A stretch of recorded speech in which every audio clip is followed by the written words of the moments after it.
This show is a member of the Sorgatron Media Podcast Network. Find out more at sorgatronmedia.com. This show is brought to you by IndyWrestling.us. Check out IWC, RWA, and more. And listeners like you, support this show at patreon.com/Wrestling Mayhem Show. Hungry as fuck, but I ain't starving yet. Chain for the pain, cocktail dog set. Never said I was a gangster or thug, but I'm an animal. Feeding for the taste of the fly. Hey guys, it is the Indy Mayhem Show. I'm Mike Sorg at Sorgatron on the Twitter. And here we are in the Sorgatron Media Studios in Pittsburgh, Pennsylvania. And this is where we talk with people in and around independent pro wrestlers and maybe just a bunch of them in the chat room too, especially tonight. So go check out everything, of course, at IndyWrestling.us, WrestlingMayhemShow.com. Check out some of the action and all the other podcasts and past interviews that we've had for a good long while. We've been doing all these wrestling shows. So with us tonight, back again. That's a bottle of rum, too, on that. He's having fun in the chat room already. Marshall Gambino, the Bull. Marshall Gambino has joined us. What's going on? Wait, what's going on? We're just reading some chats. There was a certain one in there by a certain female that's a shoot. John Roden, please talk about Fleck. Please, no, I don't have to go take a shit. But anyways, Marshall, so we had you on. I think we tracked down about a year ago. Yeah. The high stakes title for IWC was just being introduced. Yep. And you were carrying that for a good long while. Yeah, how many months did I carry? Was that 6 months? I think 6 months. And Mr. Flexor decided it was his turn. You know. And since you've hit retirement, I've done shit. Nothing. Nothing at all. That first month, I didn't do anything. Let's roll back a little bit. First of all, as people listening to this will probably maybe listen to our Bronco McBride episode, and we were talking about some of the interesting incidents that you've been in. I think you had been into a couple of these last time you were on. But the Renegade Wrestling Alliance crowd, of course, is always something I ask about a lot of times here on the show. And you, of course, have a very special relationship with them, including having the cops called on you a while ago. Yeah. That's weird. I can say that was the first time ever. The details are a little sketchy on that. All I remember is I was sitting in the back and somebody said the cops are coming, and next thing I know, the cop comes through, asking for my ID, and somebody he had to go see you and review some video, and that was about it. But that was kind of... We got yelled at for that. Yeah. We missed... Rev is in... He's out there calling, come on. Oh, yeah. And we're standing there, and there's a cop in front of us. I was like, I know this drill. I don't run when there's a cop standing in front of me. And he hits the curtain. Where are you guys? Cop talking to Marshall. Okay. That was okay. And then we went out, and we walked, and Marshall just stayed, and we went out and did a beat down, and we came back. Cop talking to Marshall. I don't know what happened. It was just really weird. I don't know. I think I would have enjoyed it more if it was for an actual reason. Like there was no reason for them to be there. There was, from my understanding, it was that a fan that I didn't even have an interaction with was scared that I was going to do something. And he called 911. And that was a mild night. That wasn't even the right thing. I think what I remember from that night is we did the spot out in the ring. We were going to the back, and there was one of the yellow barricades separating me. Which is only at the entrance, by the way, at these shows. One section, 7-foot section. Yeah. I was on the one side of it. There was a guy on the other side. He's jaw-jacking with me. There was an old lady that came up, and she started rambling about something, and her teeth started coming out. Her dentures started coming out of her mouth. And I might have proceeded to tell her to take her teeth out and... Wait, but legit, their teeth were... I swear to God, like they were coming out. This is not like this is an ugly, smelly crowd promo. This was actually happening. Yeah, she was basically telling me that I was a son of a bitch, but then when the teeth started to fall out, it started like getting mumbled because you couldn't understand because the teeth were coming out. And she's trying to keep them in, but like the saliva's there, and I was pretty pissed, and I might have told her to finish taking her teeth out and do something with her mouth that, without her teeth. And that was about it. And then the funny part is the guy that called the cops was like 50 feet away from me. Yeah. So I went to the back, and I thought it was funny, and next thing I know, doop, doop, doop. Because I saw somebody like walk away from the situation, pull out their flip phone, and we're just intensely on it. And the next thing I know, I see a. And I remember because Derek comes to the back, and he's asking me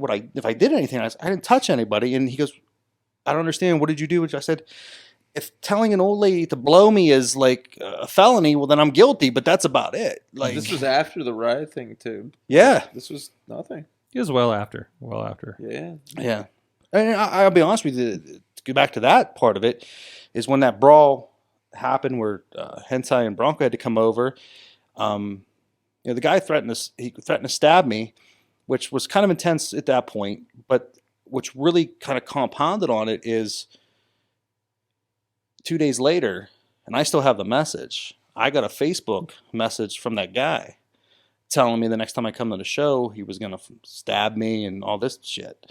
And Slicey and dicey. Yeah, exactly. And that's why I took a couple months away. Mhm. I called Derek up, and some people might not like to, blur the lines, but I told Derek, I said, we got to cool it down for a little bit. I said, I have a real life and stuff. I can't have stuff like that, so.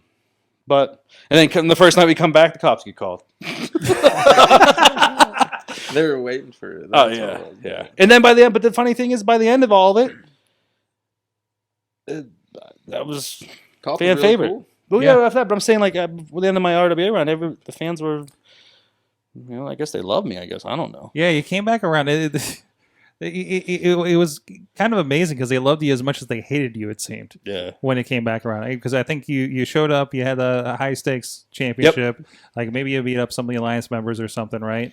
And it was like you came in and saved on somebody, I think. Yeah, it was the whole Thomas Mathis thing, and at that time I knew like when my exit date was from wrestling, so it was like, let's just do this and let's do something that hasn't been done. Let's bring the high stakes title over here. Mhm. I mean, and it worked out. It was fun. It was a fun match.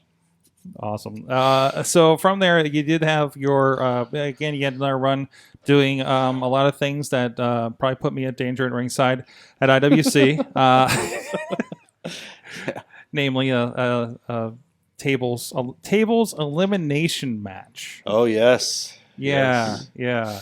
That was a little scary for me too. It was. Yeah. Yeah. I'd imagine. And David Lawless. I love David.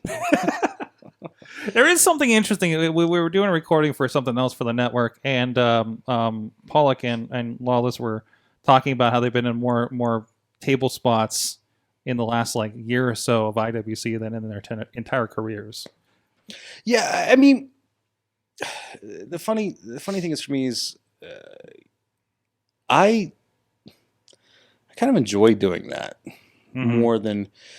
And honestly, it got to the point where I enjoyed doing that more than tagging. Mm-hmm. I a lot of people that know, some don't, that my hips not the best, so you, as a wrestler, you find different ways to get things done without aggravating injuries and stuff. So I did it a couple times, and I was like, okay, well, this doesn't hurt as bad. So that's kind of where it went from there. And I felt, man, it was funny. I just watched that spot with Lawless a couple days ago, and I was like, when it just sounded like a gun going off, and I cringed. I was sitting in my office, and I was like, oh shit! Like, I felt so bad for him.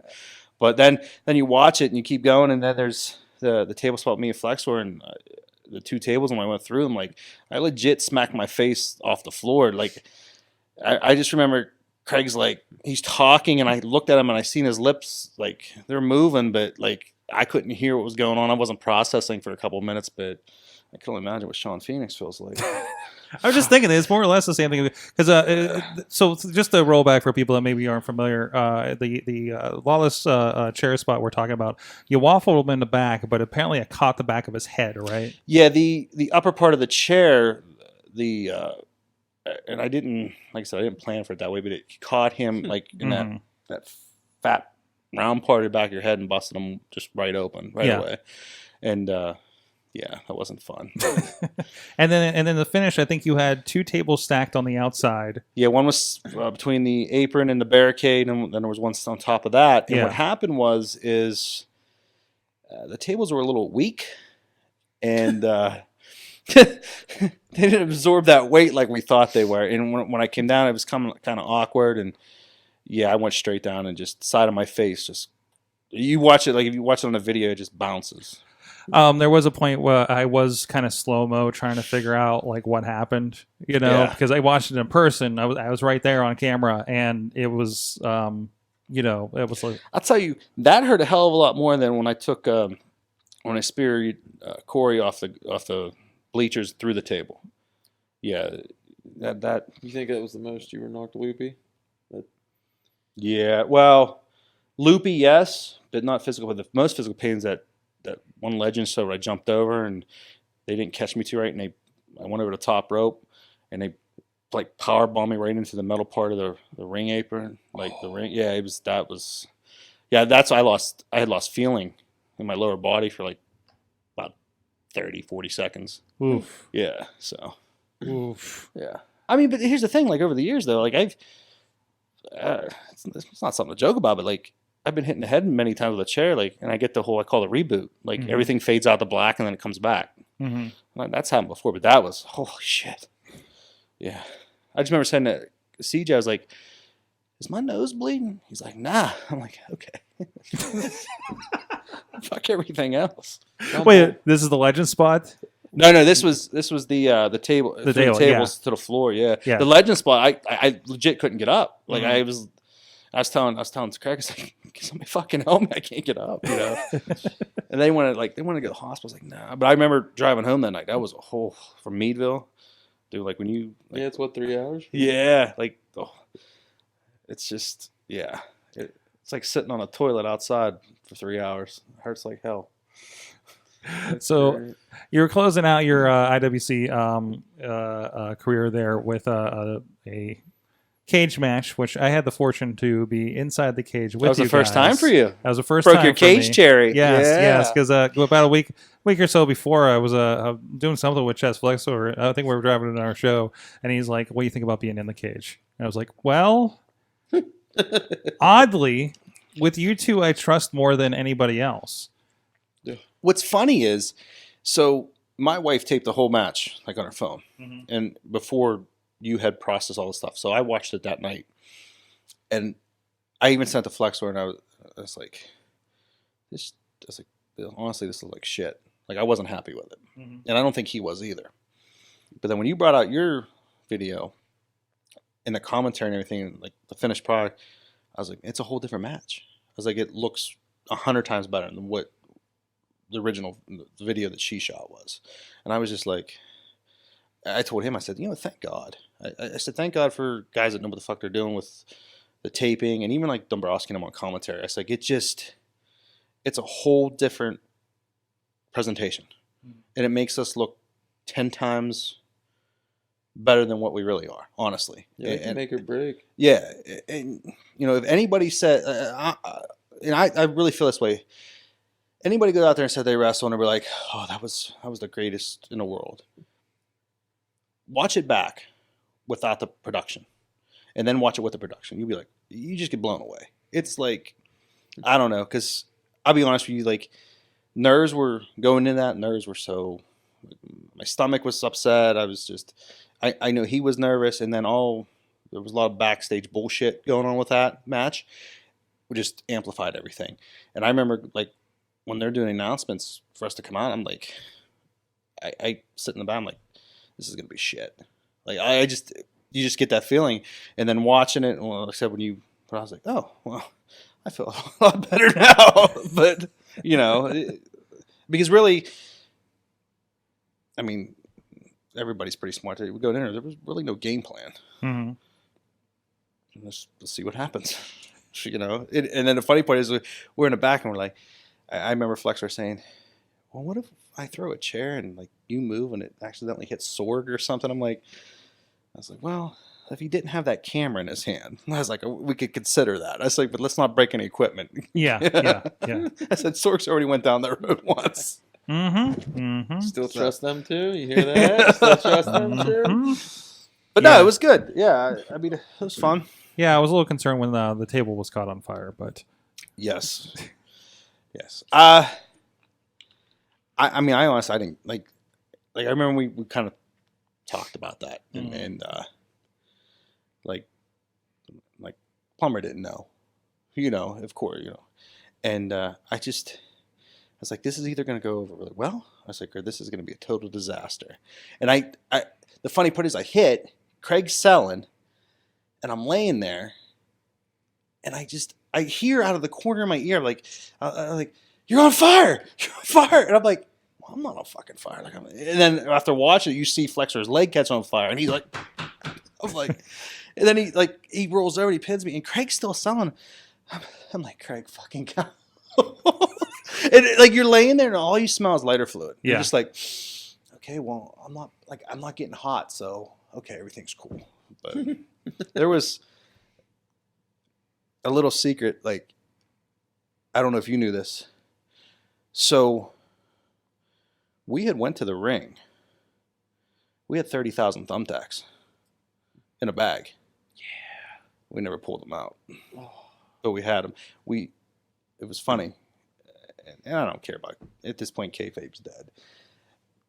Me, Flexor, and Mickey sat in the back of the locker room 20 minutes before the match and unboxed 30,000 thumbtacks and put them in a bag. And we just decided not to. We get out there and we just didn't decide to use them. Can I have those? He sold them. I think they ended up because I was at a premiere show and I was like, wow, there's a lot of tags here, and they're separate. They were all one color, right? Yeah. And then one was in the chair that I went to sit down on, and Corey laughed at me. So In a Cage took tax in like a month, so that's mine. Nice. Yeah. Will you go back in a cage though and film? I think that's great. No, absolutely. I think that changed that changed the presentation, and even there was a match a couple weeks later, with Chris Taylor and the Rev, and I actually considered it. We had but there was their cage that didn't have enough room. Well, see, the idea that we had originally is I remember a couple years back when you used the GoPros from the top of the cage. Yeah. That's what, me and Flex were throwing it around. Some good shots of Chris LaRusso and Andrew Palace, I think. Yeah. Yeah. But because me and Flex were talking about it, and he had said that you told him that the batteries, there was no guarantee with how much you were going to get. Yeah. And I was like, ugh. And he's like, well, why don't I just ask Sorg to get and see if we'll go in the cage? I'm like, shit, yeah, whatever you want to do. And it worked out because it's great. I think it's it's better than any other the cage matches before when you had to film it from the outside. Right, right. And it makes up for those couple of cage matches I screwed up. Yeah. Well, listen, and this isn't on you, but it'll never make up for the one that the Art Institute did years ago. You know about that one? Yeah. I was not on that one. We still can't find a video. You can't find the video. Because it was the audio was messed up in it. Right. I never had a copy. I have night 1. And then I have some matches from the night 2, but that match doesn't. I should have it somewhere. It's missing in action. That's weird. Yeah. That's weird. Yeah. I have a DVD somewhere, I think. But it was so painful. Yeah. After we get back, they're like, oh. So this is let's tell this part because Bronco on the last interview we were talking about the outdoor show at West Virginia and everything, right? And I remember there was the main event. It was a big deal. You were almost never in the main event, let alone a cage match like this. And I remember going into it, you told me it was the last one got fucked up because it was basically they had this big show. It was Norm Connor's 100th show. And the second night, instead of Tony F was doing video at the time, and I think I helped with the first night. Mm-hmm. And the second night, they had these kids from the Art Institute come in. And I'm already shaking my head because I am an Art Institute grad, so I kind of know what to expect. And I've had Art Institute interns in my day job. And I know what to expect from the video department. And you said it came out. The audio was bad, and that was a big cage match you had. What was it? It was the Gambinos and Babyface Fire, was it? Gory and DJZ. Yeah, yeah, Like big match, yeah. We dropped the titles to them. Yeah, yeah, it was a big deal. Yeah. big night. Like I don't know, Sandman and AJ Styles and God knows who else was there over the weekend. So this one's the one that we're outside. Last minute they changed it to outside. We get to the last match, and there's that extra intermission because you got to put up the cage. By that time, the sun is on my monitors, and I don't realize that the audio isn't working. So we have the match. Yeah. And you get the commentary, but the commentary is off of other microphones bouncing off the building behind us. Yes, it sounds really. It's I real remember that, weird. yeah. It's real weird. So going into this, I was really conscious of, I don't want to fuck this up again for Marshall. I mean, you know what? It was 10 times better than the Art Institute. When at least it was watchable when you could like kind of hear See what's what's going on. happening, yeah. There was nothing with the main one. Mm-hmm. What was that? Hold on a second. I gotta see something. Oh no, something's going on. My Is it manager something in the here. chat? Said your wife's just saying it. Who is? Oh yeah, your wife's being put over really good in the chat Who room. is Chris Daniel Megan? Thinks you're BS though. I'm BS. Damn, Marshall BS. That was so hot. The Who sun the was fuck shining he in a is? cage. I remember that. You and your best friend Brian McDowell. You had Flexer with you guys, I think. Ginger was there too. Yeah, Yeah, no, I had the cage match was it fun. was fun, but so hot. I was it was hot. Like, sun was at its because that was a 1 o'clock show. We started Yeah. at 1, so the sun was right I there. remember one part. You bumped me or something, or we took maybe it was a double down or something. And like I remember laying there, and I just hear you say, "Fuck, it's so hot out here." And I'm like, I know. I think we did like this superplex or whatever, and then I was laying there and I was like, "This black mat." I was like, "It's so hot." Oh, dude, it was like on You fire. got to climb the cage and it's just on fire. I'm like, Oh geez. It was fun though. it was It was a fun, blast. especially when you think you're going to wrestle in a cage match inside the building. You never know in indie wrestling. Well, you're moving on to a new venture with Prospect Pro Wrestling. Yes. I've been hearing about this being in the works for a good while now, Yeah. Well, how long have I been talking about this? like the last year. over a year, Oh, a year. I think I heard about it. Yeah, I think I'm like about yeah. a year and a half, maybe 2 years ago. He had the idea. Was when I first heard, and then it's been building since. I had an idea, and the biggest delay with it is I kind of one day decided it's like, when I'm wrestling and it's all like I'm taking all this time away from the family to begin with. Yeah. Like, okay, if I start my own, now it's even more time. Because in that last year between IWC and RWA, like you were wrestling like more than I in probably a wrestled more. while. I probably wrestled more in that last year than I probably did in 5 or 6 years before that. Mhm. And it all worked out. It was, no secret. IWC was looking for younger guys. Mhm. They were kind of weeding out the old guys. One day I called Phil Bad up, and we were just having a conversation, and I was very blunt with him, and I said, I'd like to come down there and work for you. I know we had talked about me and him had talked about that years before when he first started RWA. It just never worked out. Mhm. And I said, I don't know if I fit in. I said I probably have a year or two left that I could still, give back, do something. And then it just kind of snowballed with Hentai coming on board, and then Bronco and Roden, and in the end, I think it worked out great. It kind of it really did turn into kind of an unofficial IWC invasion. Yes. And I think that's why everybody was so hot because I mean one thing we talked about the last interview, there were actually comments from like audience members like, how can you let those guys come in? Yeah. Go back to IWC. Yeah. It was all the whole nine. And it's funny because you know what? No matter what anybody thinks, remember, there's somebody that pays for all that. Yep. Do you know what I mean? So, and also we're getting like I've made the comment about like it's 2018 and I'm still getting like classics between Justin Idol and Gory and Hentai, right? Like just like it really, and I hate to make anybody feel old, but just like when I started watching wrestling here in 2006. what was funny, like the one thing that was funny with all that is I remember we wrestled Gory I remember reading Gory talking. I was like, dude, we haven't wrestled in like years. Like it was just like it was crazy because me and Mickey had all that chemistry with DJZ and Gory and IWC. It was like, all right, Gory's gonna do this. Just kind of, you remember, and so if anything, we lost a step. Like, not Gory. Gory's still top of his game. I lost a step. But I enjoyed it down there.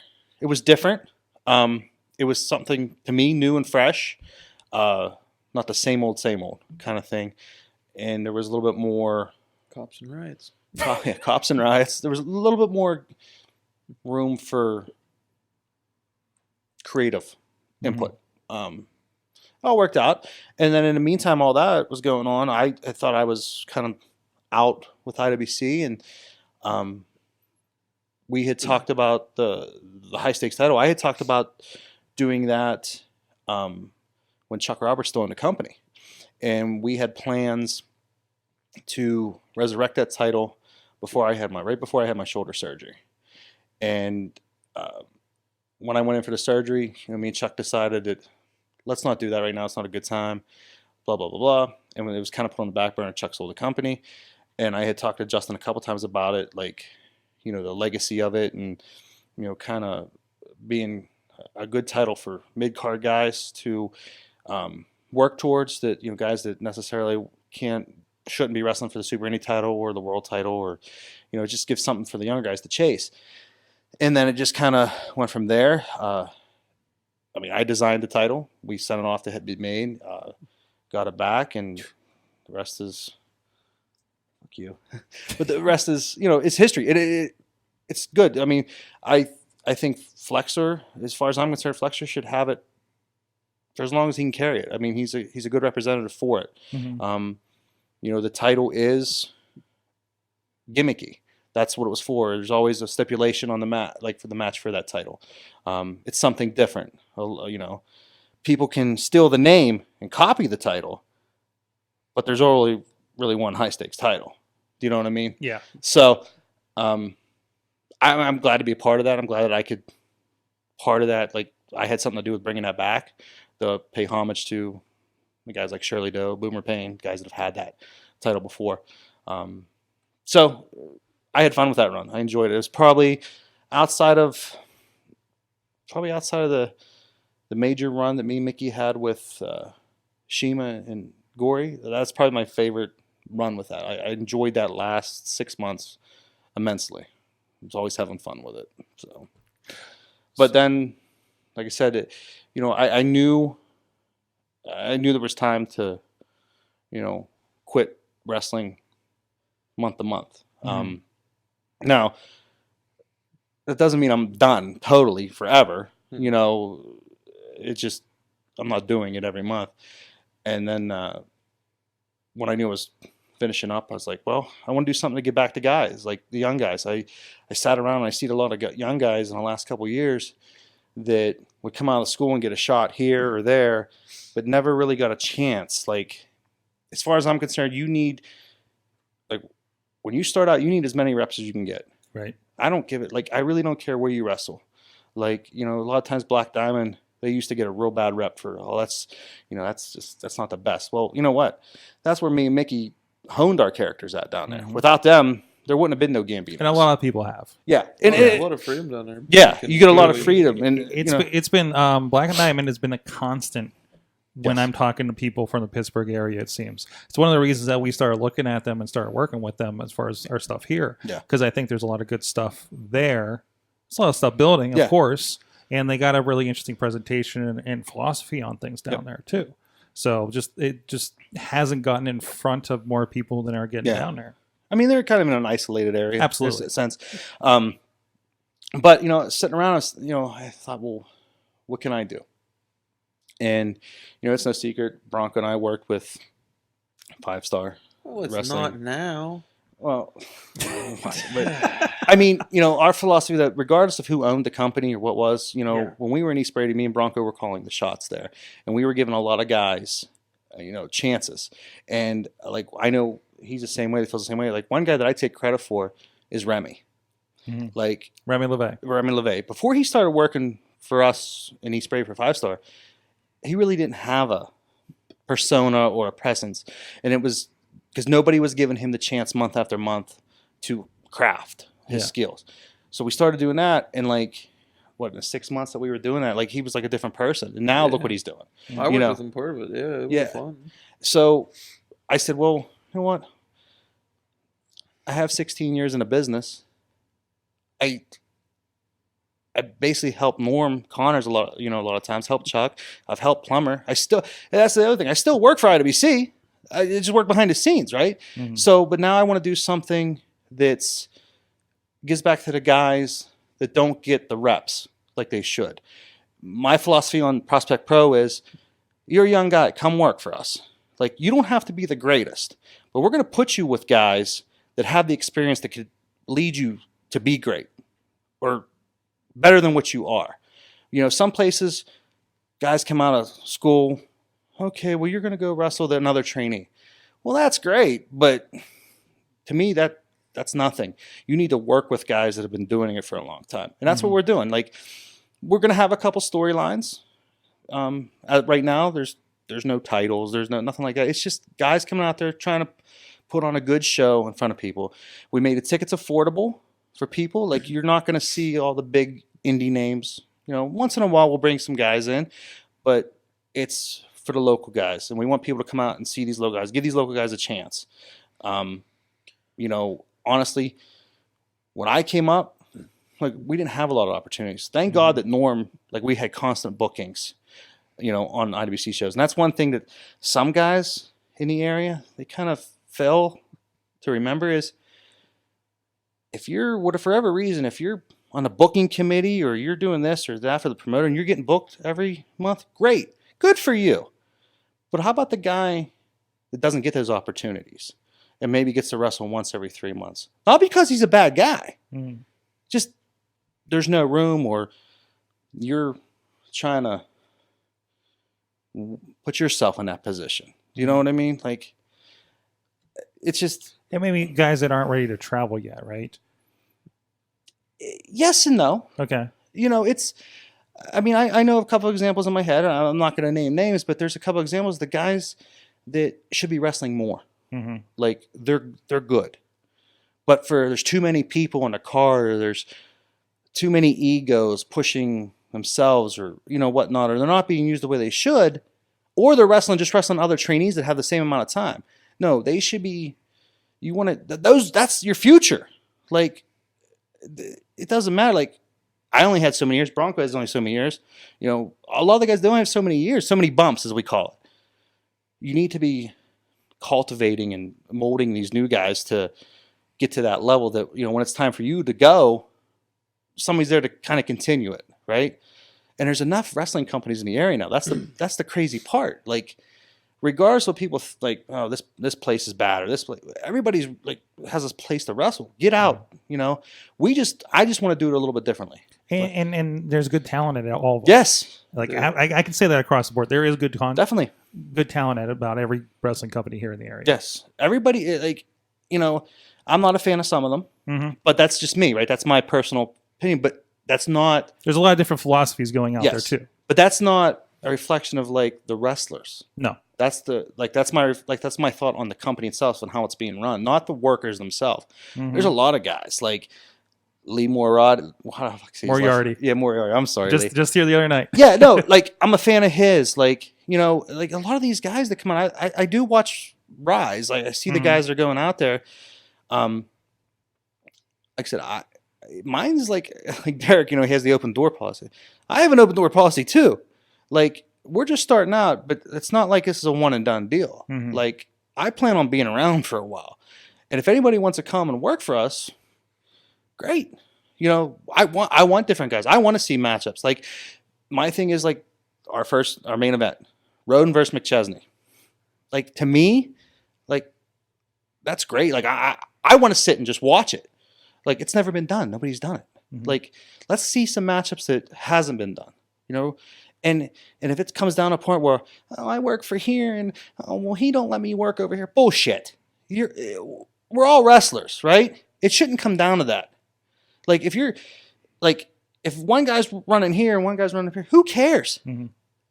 And you're working up and containing. It's Yes. it's a good way the other direction. It's not like this weird pocket that's happened in the south of Pittsburgh Yes. where everybody is literally 10 minutes down the road running against each other. Which you can argue whether that does or doesn't. I mean, two companies have the biggest houses of the year running a show down literally 10 minutes down the road. What I did from notice each other. though from that is, Mhm. and I'll put Justin Plummer on blast for this. Is one thing he always told me when I worked at RWA is like, why would you do that? Because the fans, we don't, it's the same fans. No, it's not. It's totally different. You might have 1, 2, 3, 4 fans cross over. You might, but you know what? For the majority, IDBC has their fan base.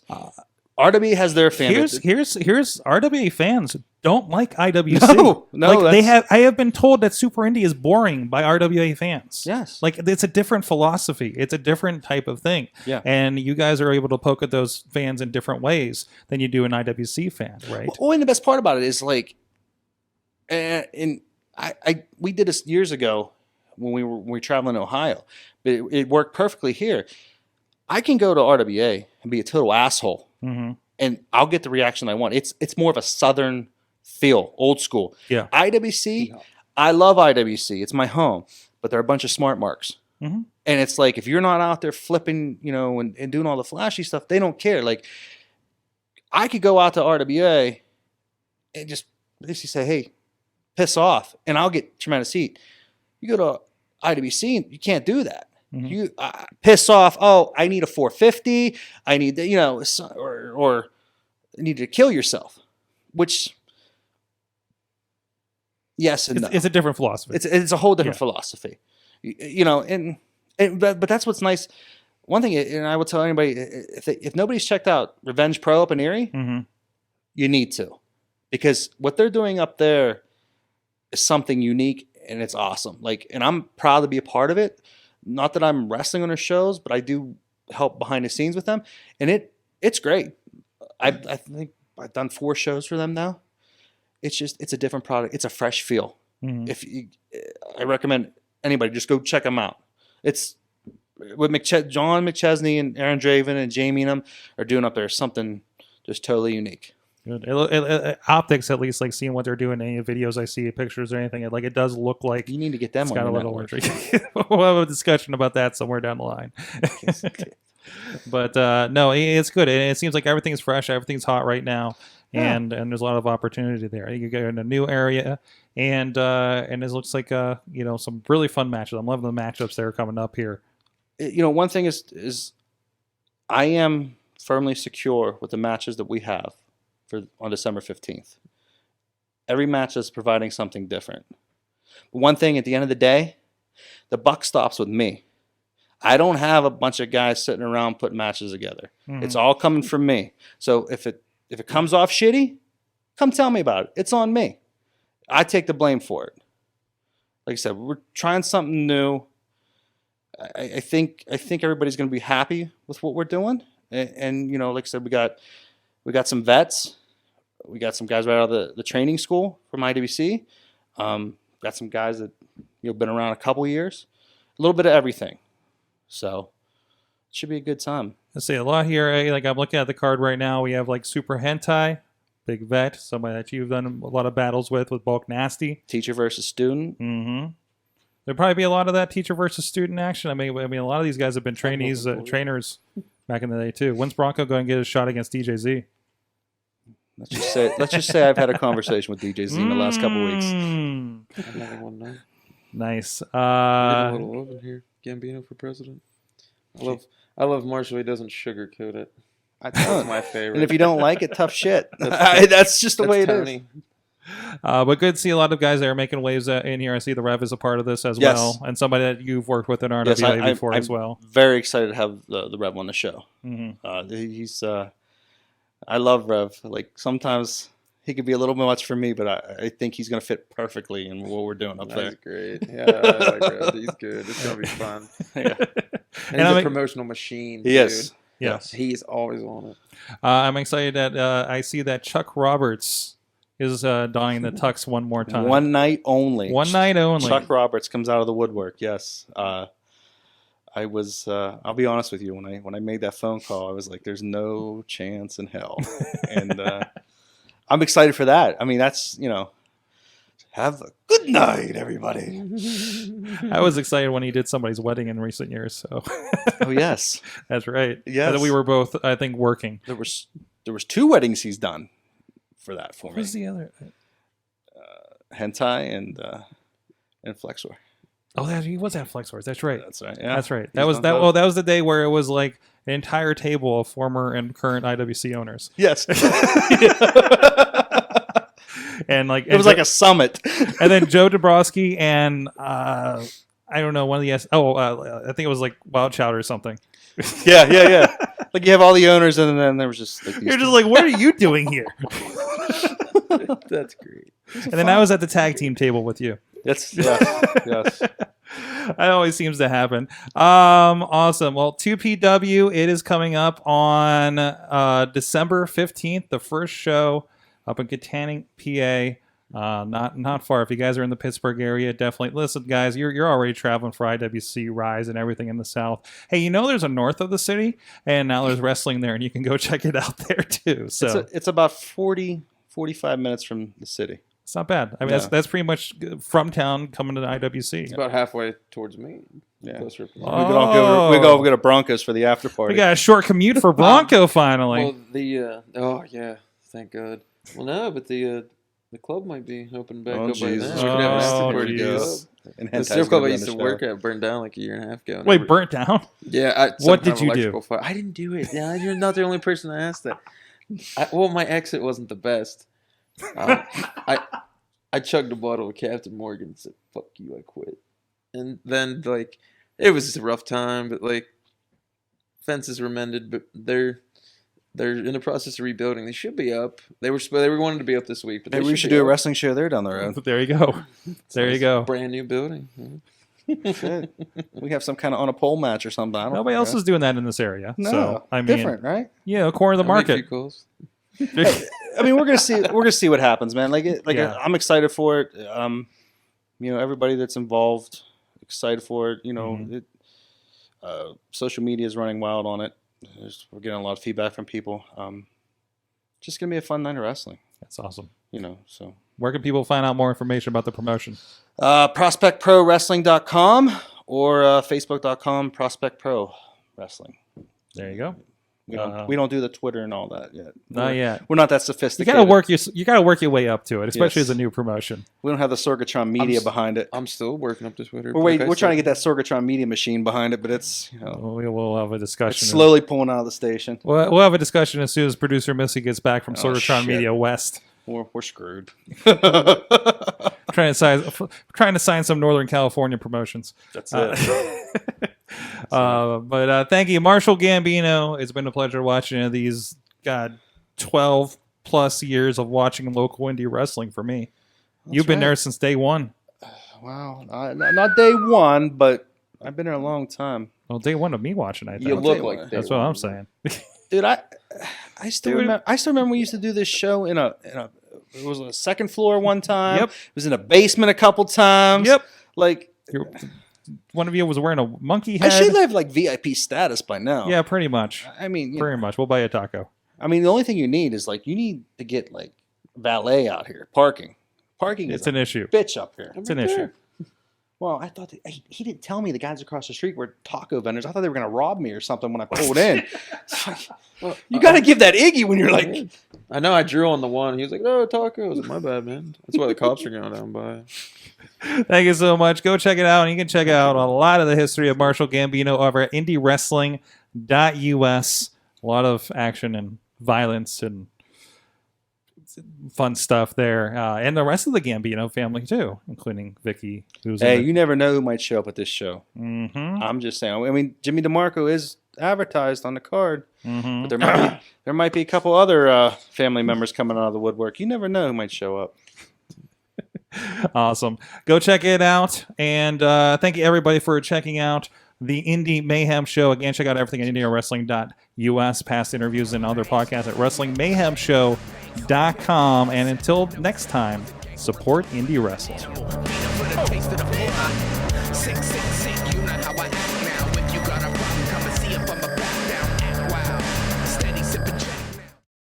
This show is a member of the Sorgatron Media Podcast Network. Find out more at sorgatronmedia.com.